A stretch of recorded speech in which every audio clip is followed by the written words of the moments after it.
The massive alien ship dropped out of hyperspace above Earth, like a dark mountain falling from the stars. Captain Jake Morrison stood on the observation deck of Luna Station and watched the vessel block out half the moon with its bulk. He had seen alien ships before during the border skirmishes, but nothing like this floating city of metal and crystal that seemed to bend light around its edges. "How big is that thing?" asked Lieutenant Sarah Mitchell as she joined him at the VIEWPORT. Jake checked his scanner readings and felt his stomach drop. 12 kilometers long, 4 kilometers wide. It's bigger than Manhattan. The ship was called Eternal Dawn, according to the transmission they received 3 hours ago. The message was simple and direct. The Galactic Coalition wanted to talk. Not negotiate or discuss terms, but deliver what they called humanity's final opportunity for peaceful coexistence. Dr. Kevin Roberts hurried into the observation lounge, carrying a data pad and looking like he had not slept in days. As Earth's leading expert on alien languages and customs, he had been working around the clock to prepare for this moment. "The delegation is arriving in 2 hours," Kevin said, while pulling up holographic displays of different alien species. Ambassador Kethvar of the Xanthari Empire is leading the group. He speaks 15 human languages and has been studying our culture for the past 5 years. Jake nodded and studied the image of the Xanthari diplomat. The creature looked like a giant octopus crossed with a jellyfish, with transparent skin, showing internal organs that pulsed with bioluminescent patterns. Its tentacles were as thick as tree trunks and covered in what appeared to be natural armor plating. "What do we know about their demands?" Sarah asked. Kevin switched to another display, showing star maps and territorial boundaries. "They want U.S. to stop expanding beyond our current 47 systems. No more colonies, no more exploration fleets, no more military presence outside designated zones." The terms seemed reasonable on paper. Humanity would keep everything they had already claimed, receive advanced medical technology that could extend human lifespans by centuries, and gain access to galactic trade networks worth more than Earth's entire economy. All they had to do was agree to stay put and behave like every other species in the galaxy. Jake thought about his daughter Amy, who was serving on a colony ship heading toward the Vega system. She would never see those new worlds if humanity accepted a coalition's offer. No human would ever again wake up on a planet where no human had walked before. The shuttle carrying the alien delegation arrived exactly on schedule. Jake watched through the station's security cameras as 12 different species emerged from their transport. Some walked on legs, others floated in environmental suits, and a few moved in ways that hurt to look at directly. Ambassador Kethvar dominated the group with his massive presence. The Xanthari moved like liquid mercury, flowing across the deck with tentacles that seemed to taste the air around him. His translator device spoke in perfect English with what sounded like a Boston accent. "Captain Morrison, I am honored to meet the famous human warrior who captured the Proxima Defense Fleet." Jake extended his hand for a traditional human greeting, not sure if the alien would understand the gesture. One of Kethvar's smaller tentacles wrapped gently around his wrist and squeezed with surprising warmth. "That was war, Ambassador. This is diplomacy." The Xanthari's skin patterns shifted to colors Kevin had taught him meant amusement. "Indeed, perhaps we can avoid any future unpleasantness through reasonable discussion." The delegation moved through Luna Station toward Earth, where the United Nations had prepared the largest assembly hall for what everyone knew would be the most important meeting in human history.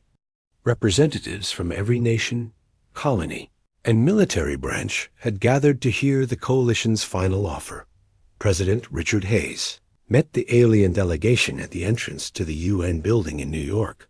The man looked tired and older than his 55 years, carrying the weight of decisions that would affect every human alive and those not yet born.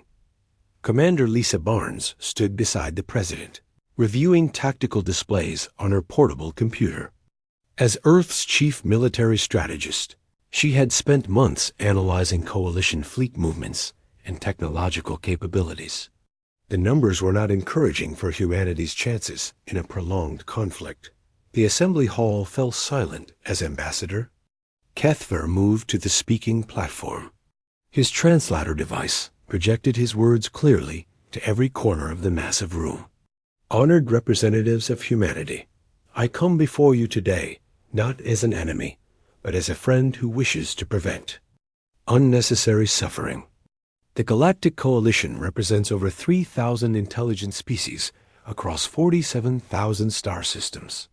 We have maintained peace and prosperity for nearly 2 millennia. The ambassador's tentacles gestured toward a holographic display, showing the galaxy with human territory marked in red. It looked like a small rash compared to the vast green areas controlled by the Coalition. Your species has expanded aggressively for 30 years, claiming systems without regard for existing territorial agreements. You have displaced 12 million civilian refugees and disrupted trade routes that have existed for centuries. This cannot continue. Admiral Patricia Cole shifted uncomfortably in her seat. She had commanded many of those expansion fleets and knew the ambassador was not exaggerating the human impact on galactic stability. Every new human colony meant alien populations had to relocate or adapt to human presence. However, Kethver continued, the Coalition recognizes humanity's right to exist and prosper. We offer generous terms for peaceful coexistence. The terms appeared on screens throughout the hall. Humanity could keep all currently claimed systems, receive unlimited access to Coalition medical and agricultural technology, and participate in galactic trade networks. Human ships could travel freely within designated space lanes, and human citizens could visit Coalition worlds as tourists or students. The only requirement was that humanity agreed to stop expanding beyond their current territory. No new colonies, no new military outposts, no exploration beyond the boundaries that would be established by treaty. President Hayes stood slowly and looked around the hall at faces representing 6 billion humans on Earth and another 2 billion, scattered across 47 colony worlds. The decision he made in the next few minutes would determine whether humanity became a peaceful member of galactic civilization or remained an aggressive force that the Coalition would have to stop. By other means, the president walked to the podium and faced Ambassador Kethvar directly.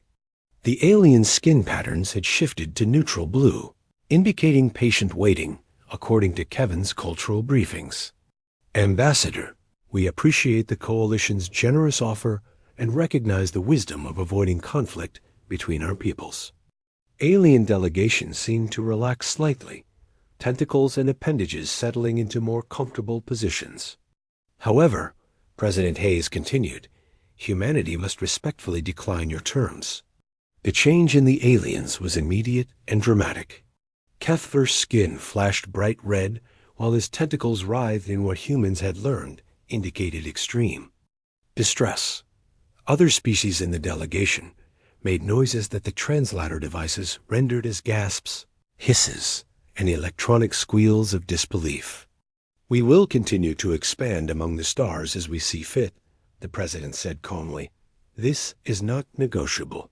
Ambassador Kethvar recovered his composure and leaned forward on the podium. You do not understand what you are choosing. The Coalition possesses weapons that can crack planets and shields that your weapons cannot penetrate. Our fleets number in the thousands, while yours barely reach into the hundreds. Admiral Cole stood up from her seat and walked to join the president at the podium. Then you haven't been paying attention to our history, Ambassador. Humans don't fight wars to win them quickly. We fight wars to win them permanently. The alien delegation prepared to leave after 3 days of fruitless discussion. Ambassador Kethvar made one final attempt to change humanity's mind as his shuttle prepared for departure. In 2,000 years of galactic peace, the Coalition has never encountered a species so determined to spread across the stars, despite obvious disadvantages. Why do you choose conflict over prosperity? Captain Morrison provided the answer that would be remembered by both species for generations to come. Because the stars belong to whoever is willing to take them. 6 months after humanity refused the Coalition's peace offer, the first alien warships appeared at the edge of the Kepler system. Colonel Danny Wright watched the enemy fleet emerge from hyperspace through the tactical display in his command. Bunker on New Montana, humanity's newest agricultural colony. How many ships are we looking at? Danny asked his communications officer. Lieutenant Carol Stevens checked her scanners twice before responding. 237 vessels, sir. Dreadnoughts, cruisers, and fighter carriers. There, maintaining formation at the system's edge. Danny had expected this moment since the failed negotiations on Earth. The Coalition could not allow humanity to continue expanding without responding, and New Montana represented everything they opposed. About human colonization. The planet had been claimed without permission, settled by families who ignored alien territorial agreements, and defended by converted mining ships that barely qualified as military vessels. Admiral Vincent Shaw commanded the Human Defense Fleet. From the bridge of Uss Defiance, knowing his 38 ships faced impossible odds. The Coalition fleet possessed energy shields that could deflect human weapons, exotic particle beams that could slice through Earth-built armor, and tactical computers that had been perfected over centuries of galactic peacekeeping. Admiral, we're receiving a transmission from the enemy flagship, reported Commander Amy Foster from the communications station. Vincent nodded and accepted the incoming message. The face that appeared on his screen belonged to Fleet Marshal Vex Tarn of the aquatic hegemony, a creature that looked like a cross between a shark and a dolphin wearing advanced environmental armor. Human Commander, I am Marshal Vex Tarn of the Coalition Expeditionary Force. You are ordered to surrender your vessels and evacuate all civilian personnel from this system within 24 hours. Vincent studied the alien's face and saw something he recognized from his years fighting border conflicts. This was a professional soldier who took no pleasure in necessary violence, but would not hesitate to use overwhelming force if his orders were ignored. Marshal, this system was claimed legally under human colonial law. We have 14,000 civilians here who call this place home. The alien's expression did not change. Human colonial law has no standing in this region of space. The Coalition recognizes only territorial agreements established through proper diplomatic channels. Vincent ended the transmission and turned to his tactical officer. Lieutenant Sarah Mitchell, what's our assessment of their formation? Sarah had spent weeks studying Coalition fleet movements and battle records. They're using standard peacekeeping tactics, sir. Maintain distance, use superior firepower to force surrender, minimize casualties on both sides. Vincent smiled grimly. The Coalition had been enforcing galactic peace for 2,000 years against species that accepted defeat when faced with superior numbers. They had never fought humans who viewed impossible odds as an interesting challenge rather than a reason to surrender. All ships, this is Admiral Shaw. Execute Protocol Ghost Dance. The human fleet scattered in every direction like startled birds, abandoning their defensive formation and heading toward the asteroid belt that surrounded Kepler's outer edge. Coalition sensors tracked the fleeing ships and marked the human retreat as the beginning of an orderly surrender. Marshal Vex Tarn was pleased with the human's apparent wisdom in recognizing superior force. His tactical computers projected complete system control within 6 hours, followed by the systematic evacuation of human civilians over the next week. Captain Ryan Bell commanded the converted cargo hauler A.S. Stubborn, leading his small squadron deep into the asteroid field, where Coalition sensors lost track of their position. His ship had been a mining vessel just 2 years ago, equipped with industrial cutting lasers and magnetic grapples designed for moving large rocks. "Captain, we're in position behind asteroid designation Alpha 7, reported his navigator. Ryan checked his tactical display and confirmed that 12 other human ships had taken similar positions throughout the asteroid belt. Their weapons were inferior to Coalition standards. Their armor was improvised, and their crews were mostly former miners and cargo pilots who had volunteered for military service. All ghost units, weapons free, target their engine signatures." The first Coalition patrol entered the asteroid field expecting to find hiding human ships that would surrender when discovered. Instead, they found converted mining lasers that could cut through alien hulls like plasma torches, magnetic grapples that could tear weapon systems from enemy vessels, and human crews that fought like cornered animals. Lieutenant Bob Johnson piloted his fighter through a maze of spinning rocks, using skills learned from asteroid mining to navigate terrain that confused Coalition sensors. His converted industrial cutter burned through the shields of his Anthari cruiser before the enemy gunners could track his position. The Coalition forces had trained for centuries to fight conventional space battles between organized fleets in vast, open space. They had never encountered enemies who used civilian infrastructure as weapons, treated asteroid fields as tactical advantages, and ignored proper military protocols in favor of whatever worked. Captain Lisa Barnes commanded the defense of New Montana's orbital stations, coordinating with militia units on the planet's surface. Her forces consisted of armed cargo pods, hastily converted passenger ships, and defensive platforms built from mining equipment. All stations, enemy landing forces approaching grids 7 through 12, estimated 2,000 troops in atmospheric entry vehicles.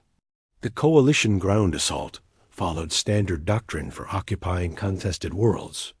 Elite troops would secure major population centers, establish communication networks, and begin the orderly evacuation of human civilians. To processing centers. What they found instead was a planet where every human settlement had been turned into a fortress. Children as young as 12 knew how to operate defensive systems. Elderly farmers carried military-grade weapons, and civilian vehicles had been converted into mobile gun platforms. Dr. Kevin Roberts watched the battle unfold from his position aboard the Coalition flagship, serving as a strategic advisor to Marshal Vex Tarn. As the only human working with Coalition forces, he tried to explain why the attack was going badly. "Marshal, you don't understand how humans think about territory. Every acre of that planet represents months of hard work clearing land, building homes, and creating something from nothing. They won't give it up just because you have bigger guns."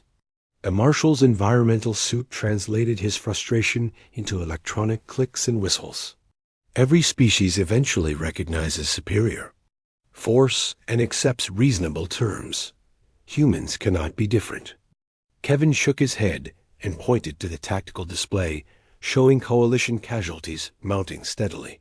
Humans fought 2 world wars on Earth that killed over 100 million people. They fought for 4 years in trenches filled with poison, gas, and artillery bombardments. This is not even close to the worst war they've experienced. The battle for the Kepler system lasted 18 days instead of the projected 6 hours. When Coalition forces finally claimed control of the major population centers, they discovered that human civilians had evacuated into the planetary wilderness with enough supplies to continue resistance operations for months. Admiral Shaw's fleet had lost 22 ships, but destroyed 43 Coalition vessels in return. More importantly, they had captured intact alien technology from damaged enemy ships, including shield generators, weapon systems, and navigation computers that human engineers immediately began studying. Marshal Vex Tarn filed his report with growing concern about the human response to overwhelming force. Coalition doctrine assumed that intelligent species would accept defeat when faced with casualties they could not sustain. Humans seemed to view casualties as the price of doing business rather than a reason to surrender. Fleet Command Operation. Silent Tide has achieved its primary objectives, but human resistance exceeded all projections. Enemy forces fought with determination, typically associated with defending their homeworld rather than a recently established colony. The message that reached coalition leadership on the galactic capital carried a warning that would prove prophetic. Humans did not fight like any other species in the galaxy because they had never learned to recognize hopeless situations as reasons to quit. General Helen Carter received Admiral Shaw's after-action report while preparing humanity's response to the Coalition's first victory. The aliens had won the battle for Kepler, but they had also revealed their tactics, their weaknesses, and their assumption that humans would fight like civilized beings. Initiate Protocol Wolverine across all frontier systems, Helen ordered her staff. If the Coalition wants to occupy human space, we're going to make them pay for every planet in blood. The first phase of the war was over, but both sides were already preparing for a much longer and more brutal conflict than anyone had originally imagined.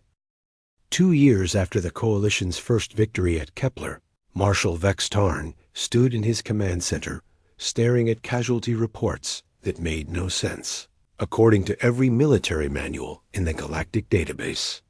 His forces controlled 30 human systems, but holding them required constant reinforcement and produced steady losses that grew worse each month. Marshal, we've lost another supply convoy in the Ross system, reported his intelligence officer. That makes 17 this month. Vex Tarn studied the tactical display showing human-controlled territory, marked in red. A color had not shrunk despite 2 years of coalition victories, and somehow it seemed to be spreading like an infection across the galaxy's outer rim. Captain Ryan Bell crouched in the ruins of what had been New Detroit's main commercial district, coordinating resistance cells across 12 different worlds through encrypted communications that coalition intelligence could not crack. His beard had grown long and gray during 2 years of guerrilla warfare, and his eyes held the tired look of a man who had seen too many friends die. Chicago base, this is Detroit Actual. Package delivery confirmed for Tuesday night. Expect fireworks. Around midnight. The coded message informed resistance fighters on New Chicago that they would receive weapons and supplies through the Underground Railroad that Commander Amy Foster had spent 18 months building. Her network moved people, equipment, and information through occupied systems using routes that changed daily and methods that drove coalition security forces to distraction. Amy had learned her trade from studying Earth's historical resistance movements, adapting tactics used by French partisans, Vietnamese guerrillas, and Afghan mountain fighters to the realities of interstellar warfare. Every human civilian in occupied territory became a potential spy. Every cargo shipment might contain weapons, and every act of apparent cooperation could be preparation for sabotage. Coalition forces discovered that occupying human space was like trying to hold water in their hands. They could control major cities and spaceports during daylight hours, but the countryside belonged to human insurgents who struck without warning and vanished into populations that looked identical to their enemies. Lieutenant Sarah Mitchell had traded her fighter pilot uniform for civilian clothes and fake identification papers that identified her as a refugee seeking work in coalition labor camps. Her real mission involved gathering intelligence on alien supply lines and communication networks while pretending to be a defeated human looking for safety. The Xanthari are rotating their garrison troops every 6 weeks, she reported during a clandestine meeting in an abandoned warehouse. They're getting nervous about extended exposure to human psychological warfare. The psychological aspect of the occupation had become coalition leadership's biggest concern. Alien troops trained for peacekeeping missions among civilized species were not prepared for enemies who used children as message runners, elderly civilians as weapons smugglers, and family gatherings as cover for planning attacks, Dr. Kevin Roberts sat in his quarters aboard the Coalition flagship reading reports that described the gradual breakdown of military discipline among occupation forces. Alien soldiers were requesting transfers away from human systems, reporting nightmares about invisible enemies, and showing symptoms that military psychologists classified as combat stress from fighting an enemy that refused to accept defeat. Marshal, I need to speak with you about the psychological profiles of our ground forces, Kevin said as he entered Vex Tarn's private office. The aquatic hegemony. Commander looked up from tactical displays that showed another failed attempt to eliminate human supply lines. What do your studies reveal, Doctor? Kevin activated a holographic presentation showing stress indicators among Coalition troops. Our soldiers are developing what humans call war neurosis. They're fighting an enemy that doesn't follow conventional military logic, and it's affecting their ability to function effectively. The data showed that Coalition forces were suffering casualties not just from human attacks, but from accidents, friendly fire incidents, and psychological breakdowns that occurred when troops spent too long in human-occupied territory. Captain Brandon Lewis commanded the UHS Retribution, leading deep strike missions behind Coalition lines to attack supply bases, communication centers, and administrative facilities. His ship was one of 50 human vessels that had been modified with captured alien technology, giving them capabilities that confused enemy sensors and tactical computers. Target acquired, Brandon announced as his crew prepared to attack a Coalition logistics center in the Vega system. Remember, we're not here to win a fair fight. We're here to make them afraid to leave their bases. The attack followed the pattern that had made human raiders infamous throughout Coalition space. Swift approach using captured alien identification codes, overwhelming assault on surprised defenders, collection of useful equipment and intelligence, and rapid withdrawal before reinforcements could arrive. Coalition naval doctrine had been developed for fighting organized fleets that followed predictable patterns and accepted defeat when faced with superior numbers. Human raiders fought like pirates, terrorists, and criminals, using whatever tactics produced results, while ignoring military traditions that had governed galactic warfare for centuries. Senator Zefman of the aquatic hegemony addressed the Coalition assembly with growing concern about the war's direction and cost. The massive chamber fell silent as she presented casualty figures that exceeded losses from the previous 2 centuries of peacekeeping operations combined. Honored colleagues, we must face the reality that this conflict is unlike anything in our recorded history. The humans are not fighting to achieve political objectives or territorial gains. They appear to be fighting simply because fighting is what they do. The Senator's analysis had been prepared by Coalition intelligence services studying human behavior patterns. Unlike every other species in the galaxy, humans seem to view warfare as a natural state rather than an unfortunate necessity, treating each defeat as education for future victories rather than reason to seek peace. Admiral George Phillips reviewed intelligence reports in his command bunker on New Earth, humanity's heavily fortified military headquarters in the Alpha Centauri system. The information gathered by human spies, resistance fighters, and deep strike teams painted a picture of an enemy coalition that was slowly breaking apart under the strain of fighting an enemy they did not understand. The Xanthari Empire is requesting additional fleet support for the 5th time this year, George noted as he studied diplomatic intercepts. The aquatic hegemony is questioning the war's objectives, and 3 minor species have begun reducing their military contributions. His intelligence chief, Colonel Frank Murphy, spread additional reports across the table. Sir, our analysis suggests the coalition leadership expected this war to last 6 months at most. They're discovering that humans don't fight wars to lose them quickly. The coalition's Supreme Admiral, Vicares the Ancient, convened an emergency meeting of the Military Council to address the growing crisis in human space. The 1,000-year-old crystalline entity had overseen galactic peace for longer than most species had possessed starflight, but had never encountered an enemy that grew stronger through adversity. Military commanders, we face a strategic situation that challenges our fundamental assumptions about intelligent behavior. The humans are not seeking victory in any traditional sense. They appear to be using this conflict as an opportunity for growth and learning. The assembled officers represented dozens of species and thousands of years of combined military experience, but none could offer solutions for fighting an enemy that treated warfare as education rather than tragedy. Captain Nicole Johnson's reconnaissance mission in the Outer Rim systems had discovered something that would change both sides' understanding of the conflict. Her small scout ship had spent 3 months mapping coalition supply lines and identified a pattern that revealed the true scope of the strategic challenge facing alien forces. Command, this is Recon 7. The coalition isn't just fighting humanity in our territory. They're fighting the concept of an aggressive, expanding species.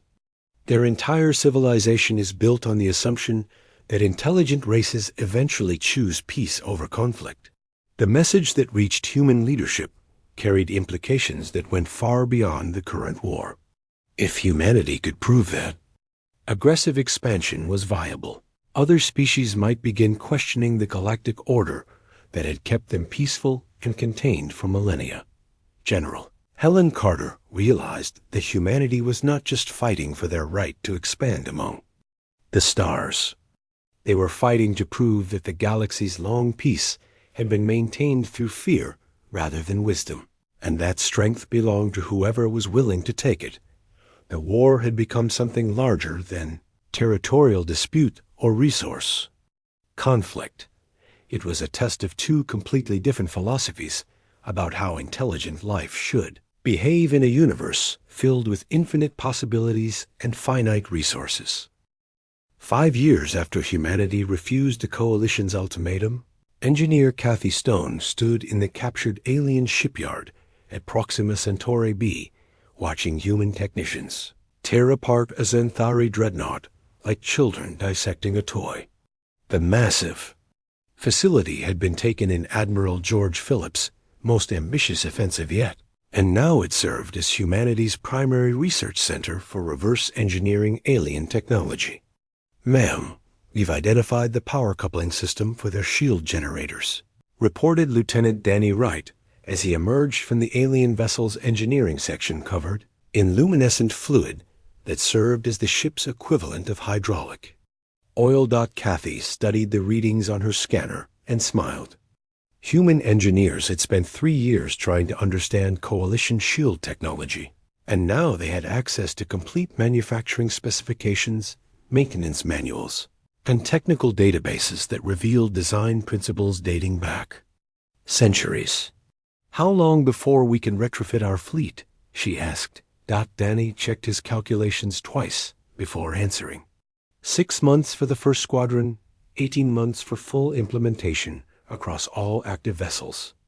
The implications were staggering. Human ships equipped with alien shield technology would be nearly invulnerable to coalition weapons, while human weapons enhanced with captured alien focusing systems could penetrate enemy defenses that had protected the galaxy for millennia. Admiral George Phillips stood on the bridge of UHS Determination, watching his fleet prepare for the largest human offensive in the war's history. 87 ships modified with captured alien technology were about to test whether humanity had learned enough from 5 years of warfare to challenge coalition forces directly. All vessels report ready for hyperspace jump, announced Commander Lisa Barnes from her position at the tactical station. George studied the star chart showing their target system.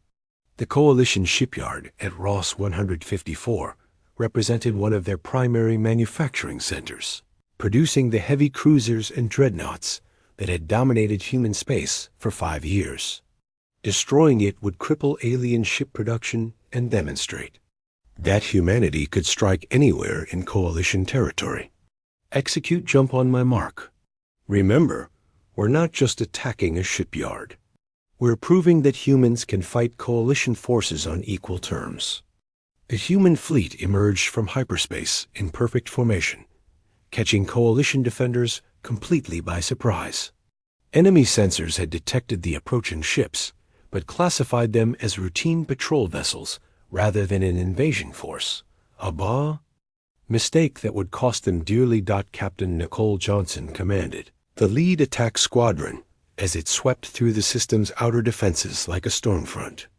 Her ship UHS Relentless had been rebuilt from captured alien technology, combining human engineering ingenuity with Coalition manufacturing precision to create something neither species had imagined possible.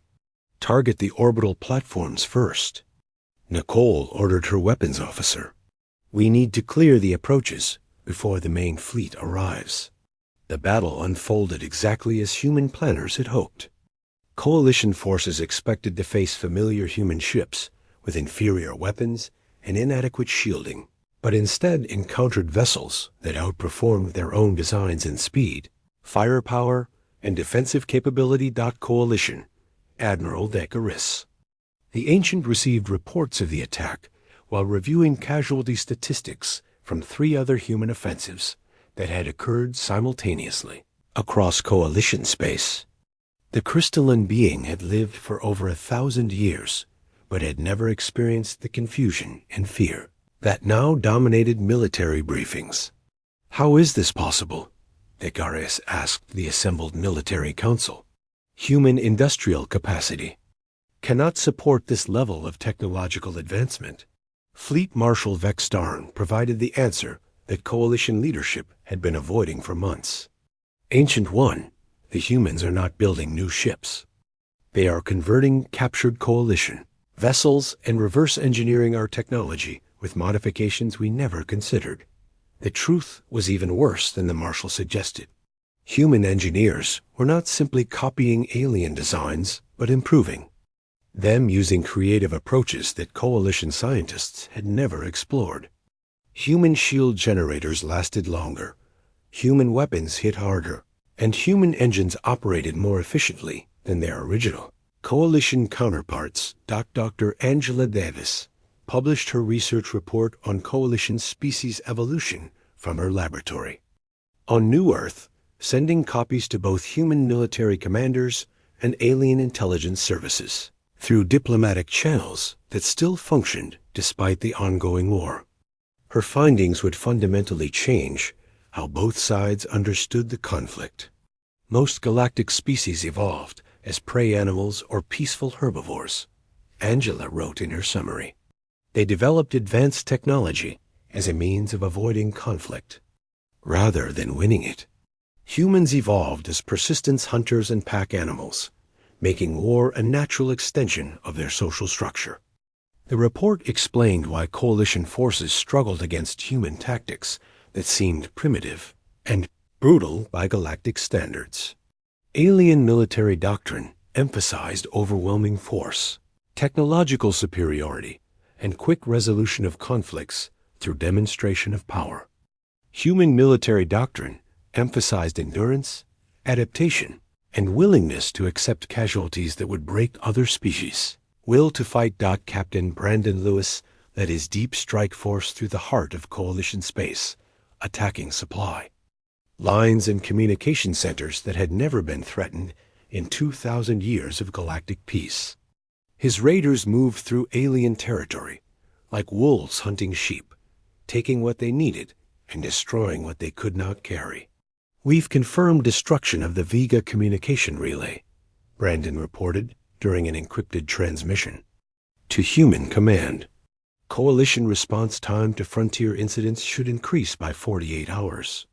The psychological impact of human raids deep in Coalition space was becoming as important as their military effects. Alien civilian populations that had never experienced warfare were learning to fear human ships that could appear anywhere without warning, strike without mercy, and vanish before help could arrive. Senator Zefnon addressed the Coalition Assembly with an emergency resolution calling for immediate peace negotiations with humanity. The elegant aquatic hegemony diplomat had spent months studying human military capabilities and reached conclusions that terrified her colleagues. Honored representatives, we must face reality. The humans are not fighting to achieve limited territorial gains. They are fighting to prove that aggressive expansion is viable in the modern galaxy. If they succeed, our entire civilization will collapse.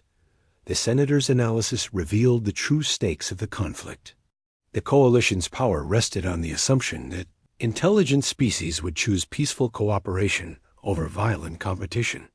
If humanity could demonstrate that aggression led to superior results, other species might begin questioning thousands of years of accepted galactic order. Coalition intelligence services reported growing unrest among member species as news of human victories spread through diplomatic channels.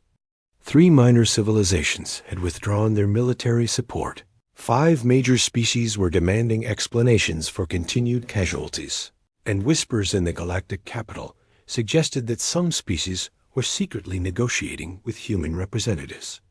Frank Murphy established the first human colonial administration office in former Coalition space, processing alien refugees who chose to live under human protection rather than flee to the galaxy's shrinking safe zones. His staff included both human settlers and alien civilians who had decided that joining humanity offered better prospects than resisting them. "We're receiving nearly 1,000 applications per day," Frank reported to Colonial headquarters.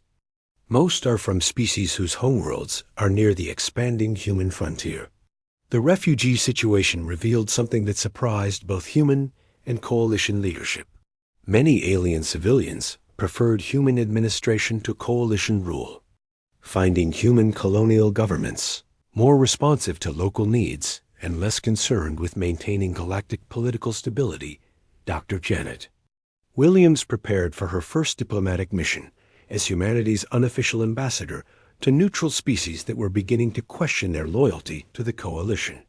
Her assignment involved explaining human objectives and demonstrating that cooperation with humanity offered advantages that Coalition membership could not provide. "The galaxy is changing whether the Coalition accepts it or not," Janet told her diplomatic staff.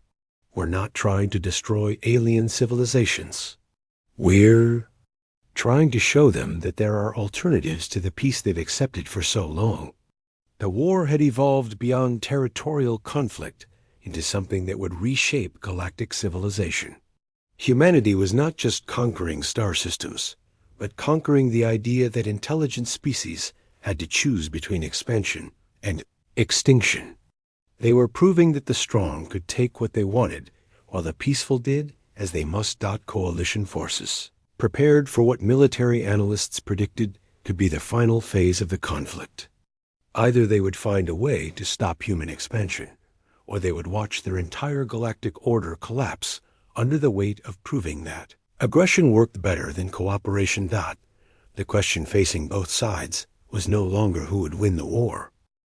8 years after humanity refused the Coalition's peace offer, Ambassador Mary Collins walked through the corridors of the Galactic Assembly, building on Zentaris Prime, knowing that everything had changed. The massive structure that had housed galactic government for over a millennium now served as the site where humanity would formally accept the Coalition's surrender.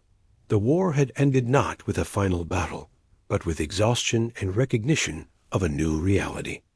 Coalition forces still controlled thousands of systems, but they could no longer maintain the illusion that they represented the galaxy's dominant power.